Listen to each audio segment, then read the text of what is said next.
오늘도 사도행전 15장부터 시작해요. 사도행전 15장을 봐야만 이게 이해가 됩니다. 사도행전 15장. 사도행전 15장이 예루살렘 공의회 이렇게만 하는데 대략 연대를 49년 이렇게 생각을 하게 됩니다. 의제는 유대주의자들이 주장한 이방인의 구원에 관한 잘못된 주장이었죠. 그 주장이 사도행전 15장 1절과 5절에 나오죠. 사도행전 15장을 다 펴시고요. 사도행전 15장 1절에 보면은 어떤 사람들이 유대로부터 안디옥에 와서 형제들을 가르치되 뭐라고 하냐면 여기가 이방인 그리스도인들이에요. 너희가 어떻게 해야 된다고요? 모세의 법대로 할례를 받지 아니하면 능히 구원을 받지 못하리라. 할례를 받아야만 구원받으리라. 이렇게 말합니다. 우리는 이미 2000년이 지난 상태에서 이 성경을 보니까 그게 뭐 그렇게 중요한 일이야. 뭐 받으라면 받고 안 받으라면 안 받지 뭐. 왜 꼭 받으라고 하고 왜 꼭 안 받는다고 하고 뭐 그게 뭐야. 그렇게 잘 이해를 못할 수가 있어요. 그러나 조금만 생각을 더 깊이 해보면 이 주장의 의미가 뭐냐면 메시아로 오신 예수 그리스도를 구주와 주님으로 믿기 위해서는 내가 유대교 안으로 들어가야만 내가 그 예수님을 믿을 수 있다 이 주장인 거예요. 그러니까 이 예수 그리스도를 통한 구원이 유대교 안에 갇히느냐 아니면 유대교의 장벽을 허물고 온 세상으로 나갈 수 있느냐 하는 중차대한 문제가 여기에 걸려있는 것입니다. 만약에 그때 이 유대주의자들의 주장대로 되었더라면 아마 교회는 사라졌을 수도 있어요. 우리는 이런 복음을 못 들을 수 있습니다. 하나님께서 그렇게 안 만드신 거죠. 5절은 이제 이 문제를 상의하기 위해서 예루살렘을 방문한 바울과 바나바 또 디도 등에게 유대주의자들이 이제 압박하는 내용이에요. 1절은 그 이방인 출신 신자들에게 말한 거라면 이제는 그 대표들이 교회에 왔으니까 그 사람들에게 또 요구하는 거예요. 그들은 바리새파에 속해 있으면서도 예수를 믿는 사람들이었죠. 그들이 유대주의자들에게 이 가짜 복음을 전하라고 하는데 그 내용이 5절에 잘 보면 바리새파 중에 어떤 믿는 사람들이 일어나 말하되 뭐라고 하라고요? 이방인에게 할례를 행하고 모세 율법을 지키라고 명하는 것이 마땅하다. 그러니까 사도 바울이 벌써 오랜 동안 사역을 했는데 이 사람이 지금 와서 할례 받으라고 해야만 온전한 복음이라고 그렇게 주장하는 거예요. 네, 충분히 이해하시죠? 이것이 유대주의자들이 요구한 가짜 복음을 가르치라는 내용이에요. 그래서 이 문제를 이제 회의하기 위해서 이 문제를 상의하기 위해서 회의를 소집했는데 예루살렘 공회를 소집했는데 그러니까 사도들, 장로들, 또 안디옥 교회를 대표하는 바울, 바나바, 디도, 또 예루살렘 교회 형제들 그리고 유대주의자들도 그 자리에 있는 거예요. 그러면서 많은 토의가 있은 후에 이제 7절부터 11절까지 베드로가 말한 결정적인 발언이죠. 그래서 이 베드로는 먼저 7절, 8절에서 자기 과거 얘기를 해요. 그러니까 사도행전 우리가 자세히 찾아보지 않지만 사도행전 8장에 보면은 빌립이 먼저 사마리아에서 복음을 전하고 그래서 베드로와 요한이 가서 거기서 그들에게 기도하더니 성령님이 내리십니다. 여러분 우리가 사마리아 그러면 뭐 사마리아지 뭐 유대는 유대고 사마리아잖아 우리한테는 네, 그렇지 않습니다. 유대인들이 생각하는 사마리아에는요 이방인보다도 못한 사람들 가장 싫어하는 사람들 그 사람들과 유대인 사이에서 예수 그리스도의 복음으로 인하여 성령님이 오심으로 유대인과 사마리아인의 장벽이 무너진 것을 베드로가 체험한 거예요.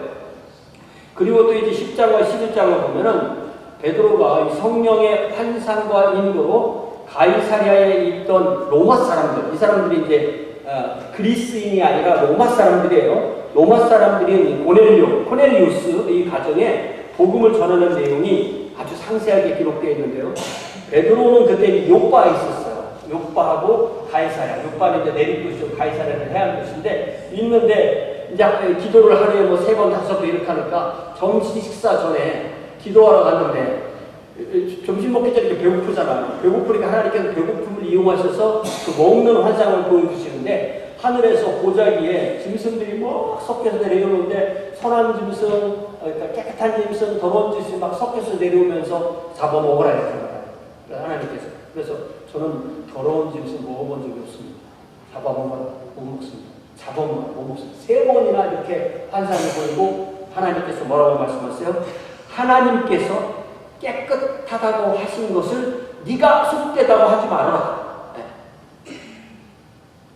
여기서 그래서 깨끗한 짐승은 유대인을 말하는 거겠죠. 그리고 속된 짐승은 이방인을 말하는 거겠죠. 그들을 잡아먹는다는 것은 복음으로 그들을 참된 자유 안으로 돌아오게 하는 것입니다. 그래서 베드로가 이 가이사랴에 있는 고넬료의 집을 방문해 보니까 로마 제국 군대의 백부장이었던 고넬료는 자신만이 아니라 자기 온 가족, 자기 친구들을 다 모아서 베드로의 말을 들을 준비를 하고 있었어요. 그들의 베드로가 복음을 전하니까 하나님께서 그들에게 성령을 부어주시고 성령의 은사가 나타나게 됩니다. 베드로는 그 모든 것을 체험하고 그들에게 복음을 베푸는데 이로써 베드로는 이미 복음은 유대인과 이방인 사이에 장벽을 무너뜨리고 둘을 하나로 예수 안에서 만들었다는 것을 이미 체험한 거예요.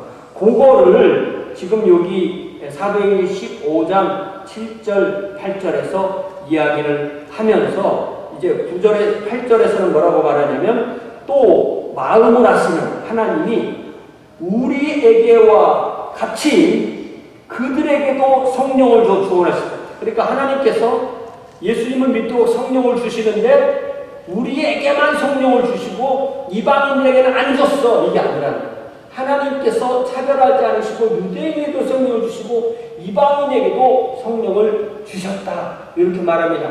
우리 모두가 다 어떻게 하나님의 자녀가 되느냐면 성부 하나님이 우리에게 성령을 주시면 성령께서 우리를 예수님 안으로 성자 안으로 데리고 가셔서 우리가 하나님의 자녀가 되는 거예요. 그러니까 나는 예수를 믿는데 성령이 없어요. 이거 아니에요. 예수를 믿는 모든 사람이 성령이 있고 내가 예수님을 믿으면 하나님의 자녀가 된 것입니다. 그래서 제가 주보에 사도행전 15장 9절 말씀을 써드렸는데요. 사도행전 15장 9절 말씀 써드린 거 한번 같이 읽어봐요. 시작. 믿음으로 그들의 마음을 깨끗이 하사 그들이나 우리나 차별하지 아니하셨습니다. 그들이 누구예요? 이방인이죠. 우리는 누구예요? 유대인이죠. 하나님께서 유대인에게도 요구한 건 뭐예요? 믿음. 이방인에게도 요구한 건 뭐예요? 믿음. 그러니까 회개하고 예수님을 믿으면 하나님께 회개하게 하고 예수님을 믿으면 그들을 하나님의 자녀로 삼아주셨는데 유대인은 뭐 이런 식의 믿음, 이방인은 이런 식의 믿음으로 바꾸지 아니하였다는 것입니다. 그래서 우리는 예수 안에 있는 이 복음을 우리가 믿을 때 예수 안에서는 이제 유대인과 이방인이라는 그런 인종의 차이, 또 종과 자유인이라는 그런 계급의 차이, 또 나머지와 여자라는 그런 성의 차별이 있을 수가 없는 거예요. 그러니까 이 한국말이 참 어려운데요. 차별은 무조건 나쁜 거예요. 차별. 영어는 discrimination이라고 해요. 그런데 구별, distinction, 이건 있는 거죠. 이 사람이 내 아내인지 남의 아내인지 헷갈리면 안 되잖아요. 이게 내 자식이 남의 자식이 헷갈리면 안 되잖아. 근데 그걸 차별하면 안 된다는 거예요. 그러니까 구별과 분별하는 일은 지혜에 관한 것이고, 그런데 우리는 차별에 빠지는 거예요. 차별은 죄예요. 구별과 분별은 지혜롭게 하는 문제지만 차별은 죄악입니다. 예수 그리스도께서 차별하지 않는 형제와 자매를 우리가 차별하는 것, 이게 엄청난 죄악이에요. 그래서 이제 사도행전 15장 10절에서 베드로는 유대주의자들의 잘못된 복음을 그들이 제시한다고 그들에게 10절에서 말씀하시는데, 그런데 지금 너희가 유대주의자들 너희가 어찌하여 하나님을 시험하여 우리 조상과 우리도 능히 매지 못하던 몽이를 제자들의 목에 두려입니다. 그러니까 베드로가 모르는 게 아니라 다 이미 이런 선언을 한 사람이 베드로 본인입니다. 나도 못 지키고 우리 조상들도 못 지켰어. 어차피 율법이라는 것은 지키라고 준 게 아니라 지키다가 못 지켜서 난 하나님의 표준에 미치지 못하는구나 라는 것을 깨닫게 하는 역할이 있는 것이 율법의 가장 중요한 역할인 것입니다. 그래서 율법대로 살 수 없음을 깨닫고 죄인임을 깨닫고 그래서 성령께서 죄인임을 깨닫게 하면은 예수 그리스도를 만나서 구원의 은혜 안에 들어가게 되는 거예요. 그러니까 요한복음 1장에서 말하는 것처럼 율법이라는 은혜, 율법이 여러분 은혜예요. 율법이라는 은혜를 통해서 죄를 깨닫고 그 죄를 해결하신 예수 그리스도의 은혜와 진리 가운데서 우리가 하나님의 자녀가 되는 것입니다. 이것이 바로 복음의 진리예요. 그래서 베드로는 이제 최종적으로 뭐라고 선언하냐면 11절에 그러나 우리 유대인은 그들이 누구예요? 이방인들이 우리와 동일하게 유대인들과 동일하게 주 예수의 은혜로 구원받는 줄을 믿노라. 이렇게 말합니다. 그러니까 유대인과 이방인의 차별이 있어요, 없어요? 없어요. 그 누가 얘기했어요? 베드로가 얘기했잖아요. 명확하게 얘기했습니다.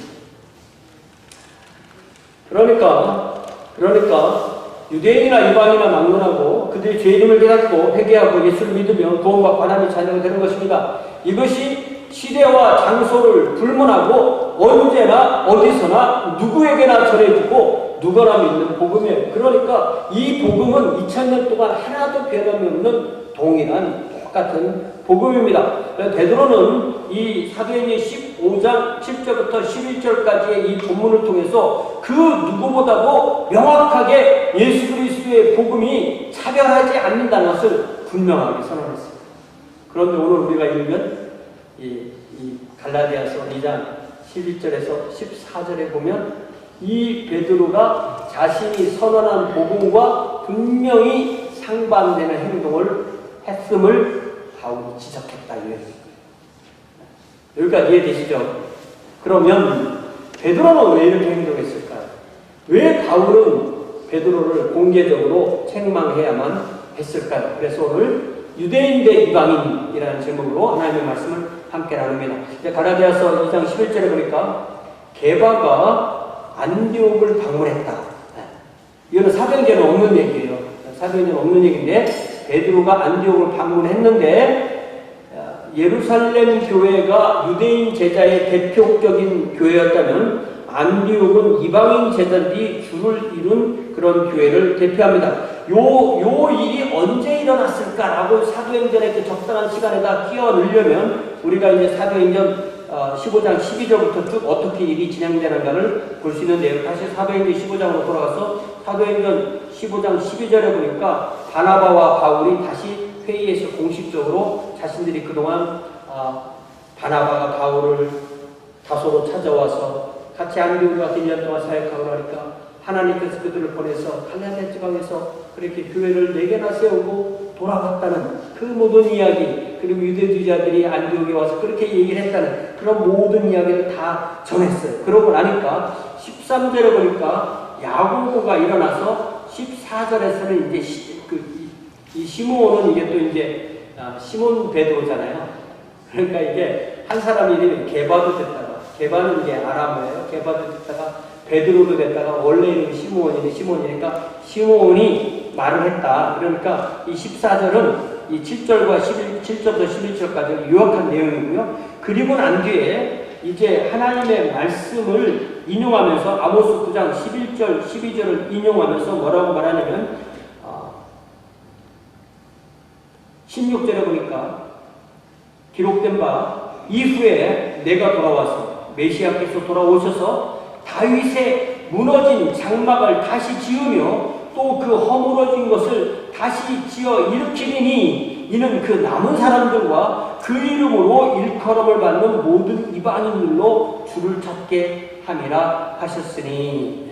무슨 얘기냐면은 다윗의 장막은 그냥 다윗의 집을 말하는 게 아니라 하나님의 왕국을 말합니다. 그러니까 예수 믿는 모든 사람이 지을 하나님의 왕국을 상징하는 것인데 그 왕국을 상징하는 사람, 그 짓는 사람들은 모든 사람이 아무나가 사는 것이 아니라 예수님 안에서 구원받는 사람인데 구원받는 사람은 유대인 중에서 남은 자, 유대인 중에서 하나님께서 선택하셔서 하나님의 자녀로 삼아준 사람, 또 이방인 중에서 하나님께서 내 이름으로 일컫는 하나님의 이름으로 일컫는 이방인 그 둘을 합해서 하나님께서 다윗의 장막을 이렇게 세우신다. 그러니까 여러분 다윗의 장막 얘기 들으면 오수영 집사님 내 집이라고 생각해. 다윗 내 집이라고.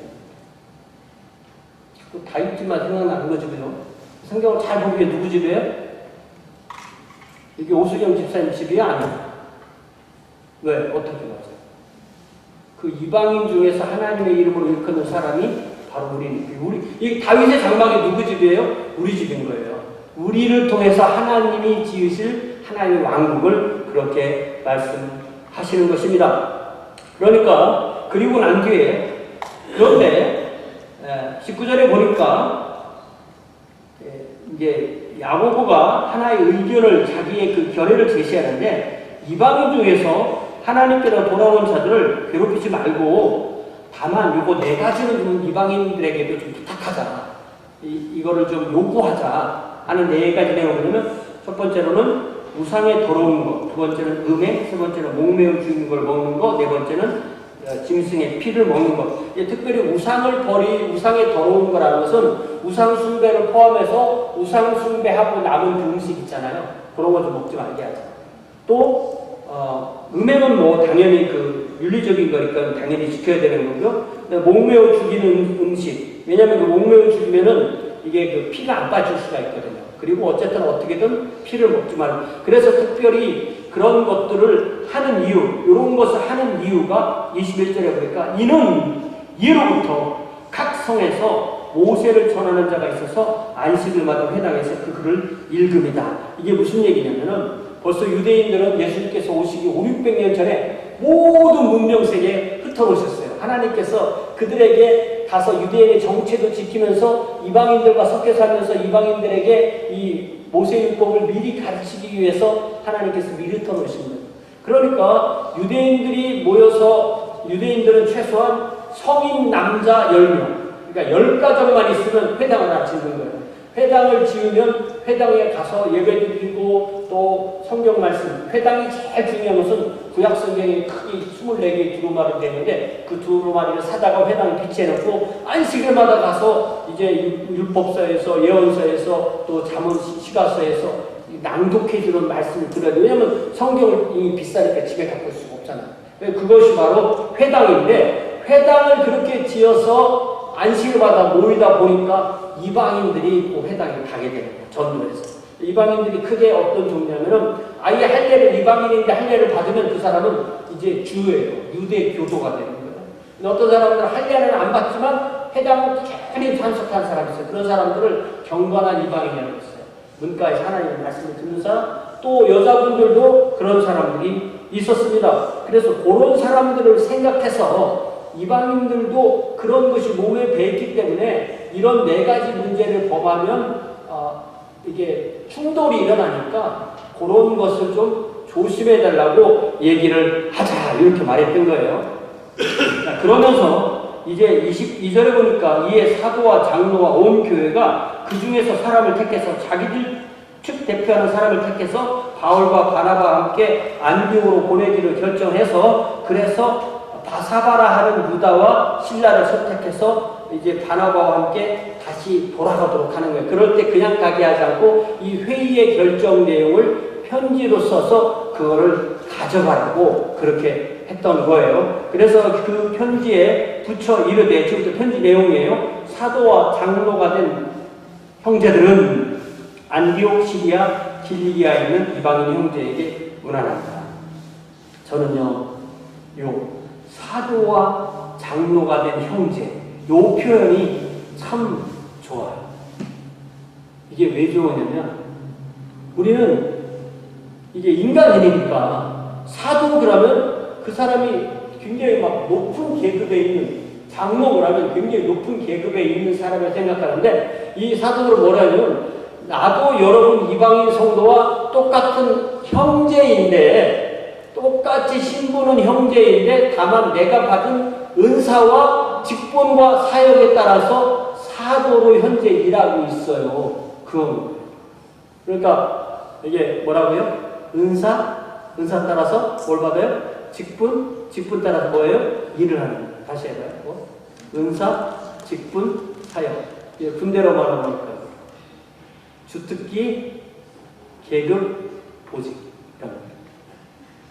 하나님도 하나님의 일을 하실 때 모든 사람이 다 똑같이 잘하는 게 아니에요. 이 사람이 잘하는 게 있으면 그 일을 하는 거예요. 그러니까 베드로는 이 복음을 전하는 은사가 있으니까 사도로 택하셔서 사도로 세우셔서 사도의 일을 하도록 그렇게 하신 것입니다. 그러니까 우리가 최소한 하나님의 교회에 와서는 하나님의 왕국에서는 우리 하나님의 왕국에 가면 우리 사람들끼리는 하나도 계급의 위아래가 없는 거예요. 다 똑같은 형제 자매. 제가 우리 천국에 가면 우리 아버지고 형제라고 하고 또 천국에 가면 우리 아들도 나하고 형제라고 하고 나도 아내한테 자매라고 하고 다 그런 사회가 되는 거예요. 그게 바로 하나님이 세우신 그런 사회입니다. 그런데 이 편지에는 이제 안디옥 또 시리아 길리기아 이렇게 보낸다고 했지 뭐냐면 안디옥에만 그런 문제가 있던 게 아닌 거예요. 그러니까 이제 예루살렘으로 보면 먼저 시리아 지역을 지나고 그 다음에 안디옥이라는 큰 도시가 있고 그 다음에 길리기아는 사도 바울의 고향이니까 그 위에 있는 거고 그 다음에 이제 갈라디아 지방인 거잖아요. 그래서 이런 곳에 가서 이런 편지 내용을 결정사항 그들에게 전해주게 된 것입니다. 그러면서 다시 24절 보니까 그 편지 내용에 왜 우리가 이런 회의를 했는가를 얘기하죠. 들은즉 우리 가운데서 어떤 사람들이 우리의 지시도 없이 나가서 말로 너희를 괴롭게 하고 마음을 혼란하게 한다 하기로. 그러면서 또 다시 여기서 우리와 너희를 구별해서 얘기했죠. 우리는 유대인 출신 신자, 너희는 이방인 출신 그런 신자 제자를 의미하는 겁니다. 그러면서 25절, 26절, 27절에서 예루살렘 공의회 결정 내용을 전할 예루살렘의 교회의 대표자로 유다와 실라를 뽑아서 바울과 바나바와 함께 가게 하였다라고 하면서 28절, 29절에 성령과 우리는, 그러니까 우리의 결정이 성령께서 도와주신 결정입니다 하면서 성령과 우리는 이 요긴한 것 네 가지를 지킬 것을 요구한다면서 야고보가 행한 발언을 마지막 부분에 전하는 거예요. 여기까지 보면 이게 약간 좀 베드로와 이 야고보가 조금 이렇게 강조점이 달라 보이죠. 베드로는 벌써 이방인을 많이 이렇게 대하고 야고보는 좀 더 유대인들을 변호하는 그런 성격이 있는 걸 우리가 볼 수가 있는 거예요. 그러니까 이미 그 유대주의자들이 교회 밖에 있는 사람들이야. 교회 안에 있는 사람들이니까 그 사람들을 밀어내면 교회 밖으로 나가는 거고 그 사람들을 받아들이면 그 사람들의 생각을 바꾸고 받아들이면 그 사람들이 교회가 되는 거기 때문에 야고보는 좀 더 그들을 변호하고 그들을 위하는 그런 자리에 섰다는 것을 알게 되는 것입니다. 그래서 사도행전 15장 30절에 보니까 이제 그렇게 가서 편지를 읽어주고 또 유다와 실라가 그들과 함께 교제하고 그 다음에 돌아왔어요. 그래서 이제 마지막 부분이 35절에 뭐 했나 보니까 바울과 바나바는 안디옥에 그들이 유하고 있고 수다한 다른 사람들이 함께 주의 말씀을 가르치며 전파했다. 그러니까 요때가 바로 그러니까 35절과 36절 사이가 바로 베드로가 안디옥을 방문한 이 갈라디아서 2장 11절 그 일이 일어난 그때입니다. 충분히 이해가 되시죠? 이제 사도행전 15장과 갈라디아서 2장이 어떻게 연결되는지 충분히 아시죠? 그래서 11절에 보니까 그렇게 베드로가 안디옥에 이르렀을 때 책망받을 일이 있다. 그래서 내가 그를 대면해서 책망했다. 어떤 사람들은 이게 바울이 너무너무 싸가지가 없어요. 베드로를 책망해. 이렇게 생각하는데 이게 그런 게 아니에요. 그런 이 위아래 그런 뭐 계급 이런 게 아닙니다. 이거는 그런 문제가 아니라는 것이 분명한 거예요. 그러니까 이게 문제가 발생한 자리가 식사 자리였는데요. 안디옥 교회 제자들이 아마 베드로를 환영하고 그들과 함께 식사를 했는데 이 12절에 보니까 이 식사가 그냥 첫 번째 식사에서 그렇게 됐다는 것이 아니라 늘 같이 식사를 하다가 이제 누가 온다니까 이렇게 되는 거예요. 그러니까 안디옥 교회 안에는 순수하게 이방인 출신 제자들이 있고 또 유대인의 사도인 베드로가 그들과 아무런 거리낌 없이 이방인 출신 신자들과 함께 식사를 나누었던 거예요. 특별히 이제 그 고넬료의 가족을 방문했던 10장 28절에 보면 뭐라고 말하면 유대인인 내가 이방인은 너와 교제하며 가까이 하는 것이 율법적으로는 율법인 줄을 너희도 알거니와 하나님께서 내게 지시하사 아무도 헛되다 하거나 깨끗하지 않다 하지 말고 내가 왔다. 그렇게 분명히 얘기를 해놓고 그래서 그렇게 지금도 이방인과 교제를 하고 있고 유대인과 이방인은 차별이 없다고 했는데 요 12절 뒷부분을 보니까 야고보에게서 온 어떤 이들이 이르기 전에 게바가 이방인과 함께 먹다가 그들이 오매 그가 할례자들을 주라. 그러니까 야고보가 아직도 이렇게 보호하고 있는 그들을 대변하고 있는 이 할례자들은 좀 더 유대주의자에 가까운 사람들이 오니까 갑자기 베드로가 그 식사 자리에서 일어나서 피했대요. 그런 얘기예요. 그죠? 충분히 무슨 일이 있었는지 알죠. 그러니까 이걸 통해서 우리가 알 수 있는 것은 유대인과 이방인의 장벽이 예수 그리스도 안에서 분명히 무너졌고 그 모든 것을 베드로도 체험했지만 유대인들이 그 모든 것을 받아들이는 것은 그렇게 단 한 번의 회의로 그렇게 선언했다고 해서 그것이 하루아침에 딱 그냥 칼같이 되는 것은 아니었다 라는 것을 우리가 이 분위기를 통해 충분히 알 수 있는 것입니다.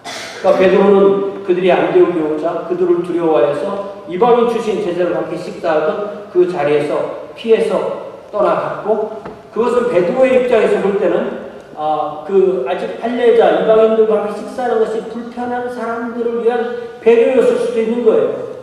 그런데 그들을 배려하다 보니까 지금까지 함께 식사했던 이 안디옥에 있는 이방인 출신 그리스도인들에게 나는 너희들과 교제 못해. 조그마한 같이 식사하다가 이제 나와 너무 달라. 이렇게 그러니까 이방인 출신 신자들을 복음의 진리로 올바르게 드러내지 못한 심각한 행위입니다. 사태가 거기서 끝나지 않아요. 13절에 보니까 베드로가 그렇게 하니까 남은 유대인들도 베드로를 따라서 똑같이 가식하고 외식하게 되고 심지어 바나바까지도 그들의 외식에 유혹되었대요. 바울만 남은 거죠. 바울만 유대인 출신이지만 이방인 편에 서 있는 거예요. 베드로뿐만 아니라 이 다른 유대인 출신 제자들이 식사 자리에 일어나고 베드로를 따라 몸을 숨기고 심지어 바나바까지 함께하고 그러면서 바울은 이것이 바로 외식이다. 외식이다. 가식하는 거다. 속은 그렇지 않은데 가식하는 거다. 베드로를 우리가 생각해보면 분명히 사도행전 8장, 또 10장, 11장, 15장에서 분명하게 일관되게 자기가 회의에서 발언하고 결정한 내용대로 행동하지 않는 것. 이것은 안디옥 교회 대다수 제자에게 심각한 상처를 주는 것뿐만 아니라 더 심각한 죄를 범하는 것인데 그건 뭐냐면 예수 그리스도 안에서 무너진 장벽을 다시 세우는 죄를 범하는 거예요. 그래서 바울이 14절에서 베드로를 위시해서 유대인 제자들에게 명확하게 그들이 어떤 것을 행했는지를 지적해요. 그래서 14절 보니까 같이 한번 다시 읽어봐. 시작. 그러므로 나는 그들이 복음의 진리를 따라 바르게 행하지 아니함을 보고 모든 자 앞에서 게바에게 이르되 내가 유대인으로서 이방인을 따르고 유대인답게 살지 아니하면서 어찌하여 억지로 이방인을 유대인답게 살게 하려 하렵니다. 그러니까 사도 바울은 베드로와 바나바를 포함한 유대인 출신 제자들이 복음의 진리를 따라 바로 행하지 않는다고 분명히 지적했어요. 그러니까 이미 복음의 진리라는 이 갈라디아 우리가 이 장으로 다시 돌아가 보면 이 복음의 진리라는 내용이 우리 지난번에 우리 김 전사님 설교해 주셔서 나왔듯이 5절에 그들에게 유대주의자들이죠. 우리가 바울과 그 신자들이 우리가 한시도 복종하지 아니하였으니 이는 복음의 진리가 항상 너희 가운데 있게 하려 합니다. 사랑하는 성도 여러분, 복음의 진리가 저와 여러분 우리 교회에 항상 있는 것이 바로 주의 자녀들의 돌리고 주장하고 지켜야 될 줄 믿습니다. 그거를 분명히 말씀하셨어요. 그러니까 사도 바울과 바나바는 안디옥 교회에 복음의 진리가 항상 있도록 하기 위해서 가짜 복음을 전하는 유대주의자들에게 한시도 복종하지 않았습니다. 그런데 지금 베드로 또 야고보교에서 온 헬라파 신자들, 또 다른 유대인 출신 신자들, 더 나아가서 사도 바울과 함께 몇 년 동안 함께 동역한 바나바까지도 외식의 행동으로 복음의 진리자로 행동하지 않았던 것입니다. 그래서 바울은 그들의 대표자인 베드로에게 명확하게 그 내용을 지적합니다. 우리 한국말로요, 한국말로 너 그렇게 말하면 좀 이상하잖아요. 한국말을 번역했어요. 그러니까 그렇게 한국말은 이 너를 의미하는 유를 의미하는 존칭어가 없어요. 그리고 만약에 굳이 하려면 사도께서 이렇게 하면 돼요. 사도께서. 근데 그런 계급 개념이 없으니까 그냥 너라고 합니다. 우리 하나님께 기도할 때 뭐라고 해요? 유 그렇게 하는 유. 그렇게 이해를 하셔야지 어떻게 바울이 베드로에게 너라고 할 수 있냐. 그건 한국 사람 생각입니다. 그걸 좀 뵙기라고 이해를 하셔야 돼요. 자, 그러면 베드로 당신이 유대인인데 이방인을 따르고 유대인답게 살지 않잖아. 지금 이미 유대인답게 살지 않았잖아. 그런데 오히려 당신이 한 행동은 이방인들을 유대인답게 살게 하는 거예요. 너희들이 유대인이 되지 않으면 우리랑 같이 못 놀아. 그렇게 요구하는 거예요. 이게 얼마나 심각한 말인지 알겠죠? 유대인인 베드로가 이방인을 따라 살면서 이방인을 유대인처럼 살도록 요구해요. 그래야만 우리랑 같이 될 수 있어요. 요구하는 거예요.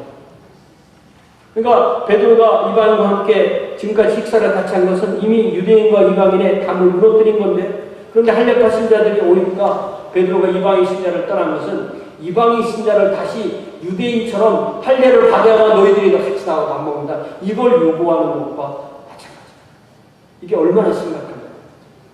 그러니까 이것을 그들의 마음을 바울이 명확하게 보고 그걸 지적합니다. 이때 바울이 이걸 지적하지 않았다면 어떻게 되었을까? 충분히 생각해 볼 수 있는 거죠. 그래서 제가 주부에 여러분 에베소서 2장 13절을 써드렸는데요. 이 에베소서 2장 13절에서도 사도 바울은 똑같은 주제를 말해요. 이제는 전에 멀리 있던 너희, 왜 이방인이죠? 이방인이 그리스도 예수 안에서 그리스도의 피로 가까워졌다. 누구랑? 유대인과 가까워졌다. 그러니까 베드로를 포함한 유대인 출신 제자들은 그리스도 예수 안에서 그리스도의 피로 유대인과 이방인을 하나로 만드셔서 하나님의 왕국을 세우시려는 하나님의 사역을 무너뜨리는 죄를 범할 뻔했어요. 그거를 바울이 정확하게 지적해서 그것을 다시 하나됨을 유지하도록 합니다. 바울이 이것을 분명히 지적하고 베드로를 포함한 외식에 빠진 제자들을 책망한 것입니다. 바울은 그래서 사람보다 복음의 진리를 우선합니다. 여러분, 사람이 더 중요해요? 복음의 진리가 더 우선해요? 사람이 더 우선 중요해요. 네? 왜냐하면 사람이 없으면 복음의 진리가 없으면 뭐해? 그럼에도 사실은 또 복음의 진리가 중요한 이유는 복음의 진리가 없이 사람이 많이 모여있다고 해서 교회라고 부르지 않아요. 사람이 많이 모여있다고 교회가 되는 것도 아니고 사람이 많이 모여있다 하나님의 왕국이 되는 것도 아니고 사람이 많든 적든 그 사람들이 복음의 진리로 섰을 때 그게 교회예요. 그러나 우리가 어느 자신이 속한 공동체를 향한 꿈이 그 공동체 자체를 사랑하는 것보다 더 크면 그 꿈을 더 사랑하면 공동체를 해야 한다는 것은 이렇게 좀 복음의 진리를 알고 있으면서도 천천히 그들과 함께 따라오도록 천천히 가진다는 그런 의미예요. 그렇지만 우리가 이 특별히 우리 예수님을 오래 믿은 사람들 또 거듭나서 성숙한 신앙을 하는 사람들 주의 교회를 지키는 사람들은 이게 분명히 복음의 진리로 명확한 진리인가 아닌가를 판단할 수 있는 능력이 있어서 우리가 그것에서 어떤 선을 넘을 때는 분명히 이건 아니다라고 말을 해줄 수 있는 그런 사람이 있어요. 왜냐하면 사람이 아무리 많아도 복음의 진리가 바로 서지 못한다면 그것은 교회가 아니기 때문입니다. 그런 것을 통해서 하나님은 하나님의 왕국을 세울 수가 없으시기 때문입니다. 그러므로 우리는 우리 자신이 이 참된 진리의 복음 안에 서 있고 그 복음으로 살고 그 복음을 전하고 그 복음을 지키고 있는지를 분명히 우리 스스로 판단할 수 있어요. 그 제일 오늘 본문에서 제일 명확하게 한 것은 참된 복음에 있는 사람은 사람을 차별하지 않는다. 사람을 차별하고 같이 예수님 믿으면서 너는 이래서 차별, 너는 이래서 차별, 이것은 바른 신앙이 아니라는 것입니다. 이 시간 우리가 만일 예수님 안에서 사람을 차별하였다면 주님 앞에 그런 우리의 잘못을 고백합시다. 주님께서 주신 보혈로 사신 자녀를 우리가 차별하였다면 그것은 우리가 주님을 차별한 거나 똑같은 거예요. 주님을 밀어낸 겁니다. 그러니까 이 시간 우리 집사님 반주해 주시는 동안에 우리 모두가 그리스도 안에서 인종과 계급과 성의 차별 없이 어떤 것의 차별 없이 하나님을 다시 주장하며 누리는 우리가 되겠다는 귀한 결단의 기도를 드립시다. 다 함께 기도하겠습니다.